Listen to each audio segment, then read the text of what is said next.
बिस्मिल्लाहिर्रहमानिर्रहीम। अस्सलाम वालेकुम स्टूडेंट्स ऑफ क्लास सेवन्थ। आज हम यूनिट 3 पढ़ेंगे जो ऑक्सफोर्ड की book secondary social studies for Pakistan by Peter Moss की है। और इसमें जो हमारा आज टॉपिक है वो है main agricultural products of the Muslim world, यानी कि मुसलमानों की दुनिया की जो एग्रीकल्चरल प्रोडक्ट्स हैं, ठीक है, ज़रूरी पैदावार, उसके बारे में पढ़ेंगे हम। तो agriculture is the main occupation of the majority of people living in the Muslim world. मुसलमानों की दुनिया यानी मुसलमान ममालिक में ज़्यादातर लोगों का पेशा क्या है? ज़राअत। ज़्यादातर लोग ज़राअत से वाबस्ते हैं। अब यहाँ पे हम पढ़ेंगे कौन कौन सी एग्रीकल्चर प्रोडक्ट्स हैं जो throughout the world Muslim countries जो हैं वो भेजते हैं।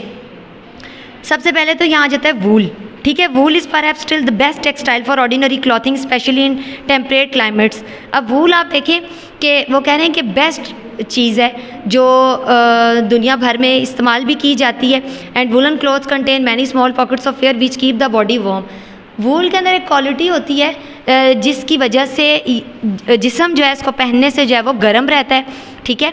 And some of the highest quality wool is in world comes from sheep in Kazakhstan. Kazakhstan से जो वूल आती है, ठीक है, वो बहुत शानदार होती है।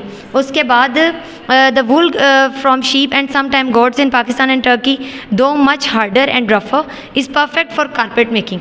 अब बकरियों से जो और शीप से जो हासिल होती है वूल, वो कारपेट मेकिंग के लिए जो है बड़ी इंपॉर्टेंट है। और ये कहाँ से आती है? पाकिस्तान और तुर्की से। नेक्स्ट आ जाती है हमारे पास कॉटन। कॉटन की प्रोडक्ट्स के बारे में मैं आपको बताऊंगी और कॉटन के बारे में बताऊंगी। Today cotton is one of the world's leading agricultural crops. अगर देखा जाए तो ज़रूरी पैदावार में सबसे ज़्यादा जो इम्पॉर्टेंट चीज़ है आप कह सकते हैं वो कॉटन है, ठीक है। इसमें it can be use for many purposes, ये बहुत से मकासद के लिए इस्तेमाल होती है, like cheap cloth for everyday use as well as expensive luxury material. इससे एक्सपेंसिव चीज़ें भी बनाई जाती हैं और आम रूटीन में पहनने वाले कपड़े भी बनाए जाते हैं। इसके अलावा कैनवस और टेंट्स जो होते हैं ना, या आप देखें बादबान जो होते हैं, जो शिप्स के ऊपर बड़े बड़े हैवी कपड़े लगे हुए होते हैं, वो सारे किससे बनते हैं? कॉटन से। As it rapidly absorb moisture release from the body as sweat, और जिस्म से जो पसीना खारिज होता है उसको ये बहुत तेज़ी से एब्जॉर्ब करता है, ठीक है। इसके अलावा इधर डिफरेंट कंट्रीज़ के बारे में बताया। Leading cotton growing crops countries कौन कौन सी हैं in this region are Egypt, Pakistan, Turkey, Uzbekistan and Sudan. एक चीज़ आपने जहन में रखनी है कि टॉपिक जो हमारा है वो है main agriculture products of the Muslim world, मुसलमानों की दुनिया यानी मुसलमान ममालिक की बात हो रही है। नेक्स्ट आ जाता है शुगर। अब शुगर, उससे पहले मैं आपको एक बात बताना चाहूँगी कि China is the world biggest producer of cotton, कि दुनिया में जो सबसे ज़्यादा कॉटन प्रोड्यूस कर रहा है वो कौन सा मुल्क है? China. Although China is not a Muslim country but this is just an information for all the students. Pakistan is the world's 4th top producer of cotton, और पाकिस्तान दुनिया में चौथे नंबर पर है जो cotton throughout the world दे रहा है। And the top most among Muslim countries, और मुसलमानों की दुनिया में पाकिस्तान जो है वो टॉप पे है जो throughout the world cotton फराहम करता है। Next is sugar. अब शुगर में उन्होंने बताया कि sugar is the product obtain from the juice of the sugar cane, कि शुगर केन यानी गन्ने से जो है ये हासिल की जाती है, इसको क्रश किया जाता है। इससे मुख्तलिफ confectionery cakes and animals food, जानवरों की खुराक, केक, कन्फेक्शनरी, डिफरेंट मिठाइयों को कहते हैं, मीठी चीज़ें बनाई जाती हैं, ठीक है। अच्छा, नेक्स्ट इन्होंने जो चीज़ बताई है इसमें, Brazil is the world largest producer of sugar cane. गन्ने की सबसे ज़्यादा पैदावार जो है वो ब्राज़ील में होती है, और it produces 33% of all the sugar cane in the world, और 33% जो है गन्ना कौन दे रहा है इस वक्त दुनिया में? ब्राज़ील।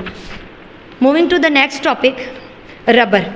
अब rubber is the mainly use to make tyres, about half of which are made from natural rubber and half from synthetic rubber made from chemicals. अब रबर जो है उसका इस्तेमाल टायर्स में आप देखें, पाइप में आप देखें, रबर जो है वो इस्तेमाल हो रहा है। और इसके अलावा जो एक जो इम्पॉर्टेंट चीज़ इन्होंने इसमें बताई है, main countries produce rubber is in the region are Malaysia and Indonesia as well as Sri Lanka and some parts of India.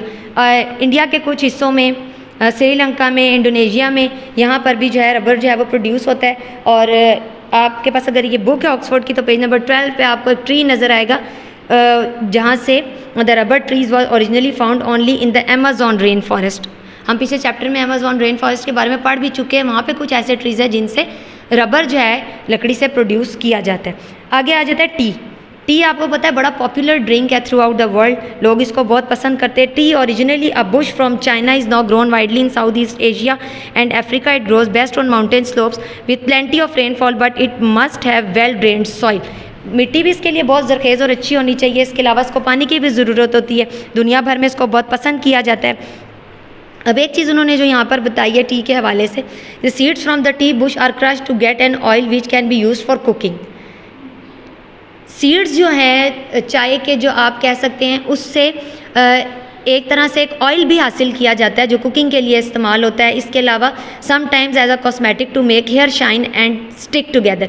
बालों को जो हम स्ट्रेट करते हैं या बालों को, जो बाल हमारे होते हैं ना अक्सर फैल जाते हैं या उड़े उड़े लगते हैं, उनको यकजा करने के लिए, इकट्ठा करने के लिए, उनमें शाइन पैदा करने के लिए, उनको स्मूथ करने के लिए वो ऑयल जो है वो बड़ा कारआमद होता है।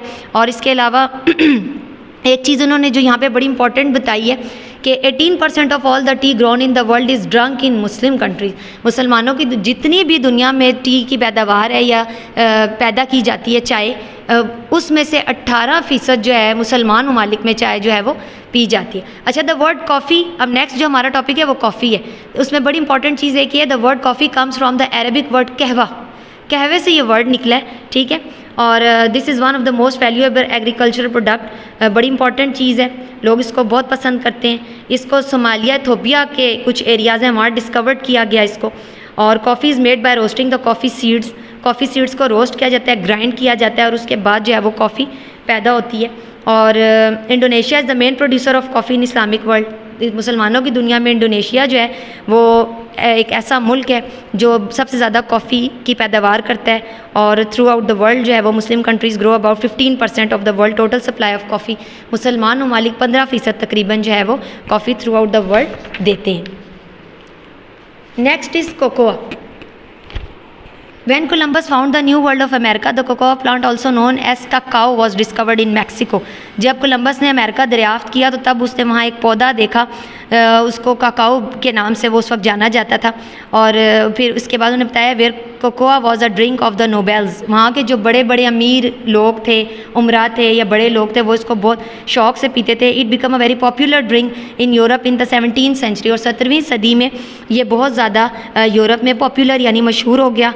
And was not invented until 1847. Almost all cocoa is grown in West Africa and Southeast Asia. A kind of fat cocoa butter which is pressed out of the beans during manufacture is used in some cosmetics and medicines. इसको medicine और cosmetics में भी इस्तेमाल किया जाता है, ठीक है। और इंडोनेशिया एंड मलेशिया जो हैं दोनों ममालिक तकरीबन 18% दुनिया में कोकोआ सप्लाई करते हैं। आगे आ जाता है वीट यानी कि गंदम। इससे आप सब वाकिफ़ होंगे, बड़ी इंपॉर्टेंट चीज़ है, डेली रूटीन में हम इस्तेमाल करते हैं। Wheat is the most important food crop for much of the world specially in temperate lands. It is grown in all countries outside the tropics. Most countries have to import huge quantity of wheat but Pakistan and Turkey are among the very few nations that can be enough to feed the whole of their population and still have some left for export. As I told you earlier और in the previous lecture कि मैंने आपको ये बात बताई थी कि तुर्की अपनी मुल्क की ज़रूरियात पूरी करने के बाद भी जो है कुछ चीज़ें दूसरे ममालिक को देता है। यहाँ पाकिस्तान और तुर्की दोनों बहुत अच्छे दोस्त ममालिक है, दोनों का जिक्र आया है कि हर मुल्क जो है वहाँ पर गंदम इस्तेमाल की जाती है। और कुछ ममालिक ऐसे हैं जिनको गंदम की बहुत सख्त ज़रूरत होती है। पाकिस्तान और तुर्की दो ऐसे ममालिक हैं जो अपनी ज़रूरत पूरी करने के बाद भी दूसरे ममालिक में इसको फ़राहम करते हैं, ठीक है, इससे ज़र मुबादला कमाते हैं। These countries, however, find it difficult to compete with nations such as the USA, which has field of measuring many hundreds of hectares and for planting and harvesting. The Muslim world produces nearly 17% of the world's wheat. मुसलमानों की दुनिया में गंदम तकरीबन 17% जो है पैदा होती है और ये बहुत से ममालिक को जाती है, ठीक है। आगे आ जाता है राइस यानी कि चावल।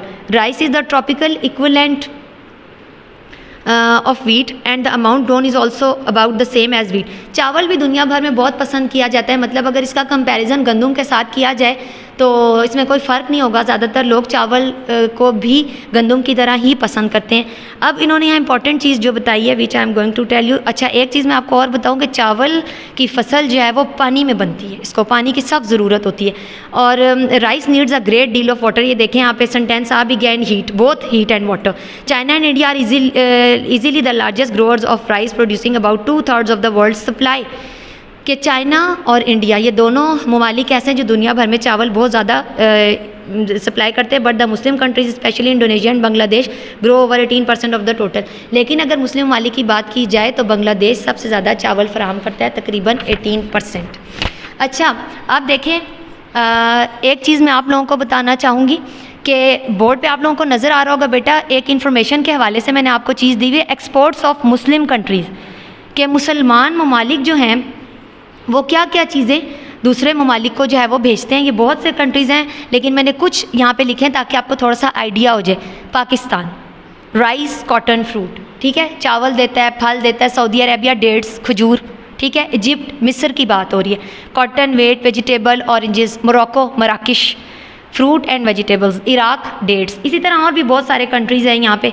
तो ये वो कंट्रीज़ हैं जो दुनिया भर में ये चीज़ें सप्लाई करते हैं। आई होप आज आपको मेरा लेक्चर समझ आया होगा। Thank you so much. अल्लाह हाफिज़।